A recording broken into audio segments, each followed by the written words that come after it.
নবীজি বলছেন আমি যখন মেরাজের রাতে গিয়েছি আমাকে আল্লাহ পাক কিছু আযাব দেখিয়েছেন। কি দেখেছেন ভাই? আর একটা কথা বলে রাখি, যেহেতু নবীকে এই আযাবগুলো দেখানো হয়েছে, অন্য কোনো নবীকে কিন্তু দেখানো হয় নাই। কাকে দেখানো হয়েছে?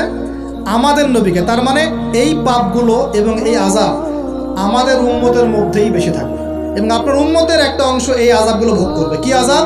নবীজি যাচ্ছেন, দেখছেন, যুবকরা শোনো ভালো করে, নবীজি দেখছেন একটা চুলা, কি ভাই, তন্দুর রুটি দেখেছেন যে চুলায় রান্না করে, ঠিক ওই রকম শব্দই হাদিসে এসেছে, তন্দুর। এই চুলা এমন চুলা যার মাথাটা হচ্ছে সরু, নিচের দিকটা মোটা, নিচে আগুন জ্বলছে, ভিতরে কিছু মানুষ আছে, নিচ থেকে আগুনের দাবদাহ আসছে। যখনই আগুন আসছে জাহান্নামের, তখন তারা ধাউ ধাউ করে উপরে উঠছে, আবার যখন আগুন নেমে যায় তখন তারা নিচে নেমে যায়। নবীজি মর্মান্তিক দৃশ্য দেখে বললেন যে এরা কারা, যাদেরকে এমন আযাব দেওয়া হচ্ছে? জিবরাইল আলাইহিস সালাম বললেন, যুবক ভাই শোনেন ভালো করে, জিবরাইল আলাইহিস সালাম বললেন এরা হচ্ছে আপনার উম্মতের সেই সব ব্যক্তি যারা বিবাহ বহির্ভূত করেছিল। এই পাপটা মারাত্মক।